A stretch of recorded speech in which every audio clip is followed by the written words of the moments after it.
ఒక మంత్రి ఎవరన్నా ఒక బాధ్యుడు స్పందిస్తాడేమో. పోనీ కేంద్ర బొగ్గు శాఖ మంత్రి మన రాష్ట్రం నుంచే ఉన్నాడు కిషన్ రెడ్డి గారు. వారి ప్రభుత్వానికి కూడా సింగరేణిలో 49% వాటా ఉంది. కనీసం ఆయనన్నా మరి కేంద్ర బొగ్గు మంత్రి కాబట్టి ఆయనన్నా స్పందిస్తాడేమో, ఈ దొంగలను పట్టుకుంటాడేమో. మోడీ గారు ఊకు అంటుంటారు కాంగ్రెస్ అంటేనే స్కామ్ గ్రేస్ అని. మరి మోడీ గారి ప్రభుత్వం ఏమైనా స్పందిస్తుందేమో అని చూసినాం. కానీ సాయంత్రం వరకు ఏం చేస్తారు, హరీష్ రావు గారికి సిట్ నోటీస్. అది అయిపోయింది, అదో డ్రామా ఒక రోజంతా నడిపిండ్రు. హరీష్ రావు గారు లోపల వేయండ్రు, ఉల్టా క్వశ్చన్లు వాళ్ళనే అడిగిండు, వాళ్ళకి ఏం చెప్పాలన్నా తెలియలేదు, నీళ్ళు నమ్మలేండ్రు, అయిపోయింది. ఇప్పుడు మళ్ళా ఇక డైలీ సీరియల్, అదే సీరియల్ ఉంటుంది కార్తీక దీపం అని, అది మనసు మమత ఆ టైప్లో మళ్ళీ ఈరోజు నాకు, రేపు ఎల్లుండి ఇంకొకరికి. ఇది ఒక టైంపాస్ ప్రోగ్రాం తప్ప ఇలా అయ్యేది ఏమీ లేదు, వచ్చేది ఏమీ లేదు. మా సోదరులు వాలంటరీ రిటైర్మెంట్ తీసుకున్న additional director general of police RS Praveen గారు మిగతా విషయాలు మీకు అన్నీ చెప్తారు, నేను ఎక్కువ చెప్పా. ఎందుకంటే వారు ఇటున్నారు, వారు అన్ని విషయాలు వారు వివరంగా చెప్తారు. ఎందుకంటే వారు గతంలో ఐపీఎస్ ఆఫీసర్గా పనిచేసారు, వారి తర్వాత ప్రెస్ మీట్ పెట్టి అన్నీ చెప్తారు. కానీ ఒకటి మాత్రం వాస్తవం, ఇవాళ రేవంత్ రెడ్డి గారు ఆయన దొంగ కాబట్టి, అడ్డంగా దొరికిన దొంగ కాబట్టి, ఇంకా దొంగ పనులు చేస్తూనే ఉన్నాడు కాబట్టి, అదేదో సినిమాలో బ్రహ్మానందం గారు దొంగ ఉంటాడు, ఉరికూరికి దొరికిపోతుంటాడు.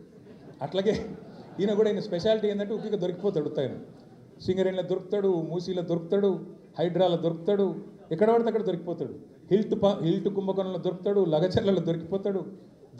ఫాస్ట్గా దొరికిపోవడం రేవంత్ రెడ్డి గారి స్పెషాలిటీ. ఇంకా విచిత్రం ఏంటంటే, ఇవాళ ఒక దొంగ లేడు ఈ రాష్ట్రంలో, దండుపాలెం ముఠా ఉంది ఈరోజు.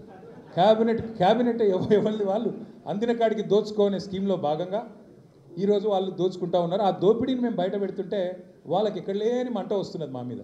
మాకేం ఫరక్ పడది. మీకు తెలియదు కానీ మీడియా వాళ్ళు మీరు కూడా మాకు తెలియకుండానే సాయం చేస్తున్నారు. మీరేమనుకుంటారంటే ముఖ్యమంత్రి చెప్పిండు, మేము ఇట్లా కేసు నోటీసులు వచ్చినాయి, మరి వీళ్ళని ఏదో విచారిస్తున్నారు అని చెప్పి లోపల మేము బొంగనే ప్లేట్ బ్రేకింగ్లు పెట్టి గుచ్చి అడుగుతున్నారు అని మీరు పెడతారు. మాకేం బాధ లేదు, ఎందుకంటే 100 కోట్ల పబ్లిసిటీ మీరు ఫ్రీగా మాకు ఇస్తున్నారు. మాకేం బాధ లేదు. తప్పు చేసినోడు భయపడతాడు, తప్పు చేయనోళ్ళు ఎవరికి భయపడాడు. రేవంత్ రెడ్డి కాదు, వారికి జేజమ్మకు కూడా భయపడే సమస్య లేదు. ముమ్మాటికి ఒకటి మాత్రం పక్కా, ఈ కేసు ఇంతటితో మేము వదిలిపెట్టాం.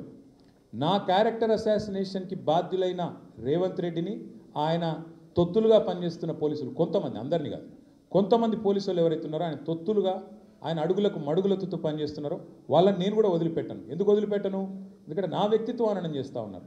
లేని లింకులు అంటగట్టి, లేని రంకులు అంటగట్టి, నాకు ఇష్టం ఉన్నట్టు ఎవరెవరో యాక్టర్లకు లింకులు పెట్టి చిల్లర రాజకీయం ఏదైతే చేస్తున్నారో ఈ విషయంలో నేను మాత్రం వదిలిపెట్టను. మీరేదో ఇవాళ ముఖ్యమంత్రి హార్వర్డ్కి పోయిండు, ఆడ వచ్చిరాని ఇంగ్లీష్లో ఏం నేర్చుకుంటుండో ఏం తెచ్చిండో, కానీ ఆయన వచ్చే వరకు టైంపాస్ చేద్దాము అని చెప్పి మీరు డ్రామా చేస్తున్నారు. మాకు తెలుసు, ధారావాహికలాగా నడుపుతూ ఉన్నారు. మాకేం ఇబ్బంది లేదు. మీరు ఎన్నిసార్లు పిలిచినా వస్తాం. ఎందుకంటే చట్టాన్ని గౌరవించే పౌరులం, తప్పకుండా వస్తాం. మేము తప్పు చేయలేదన్న మాటనే చెప్తాము.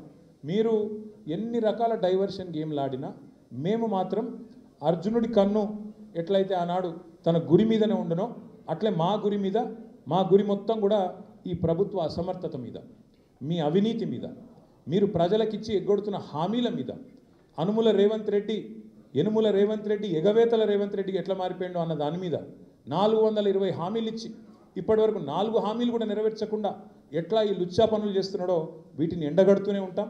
100%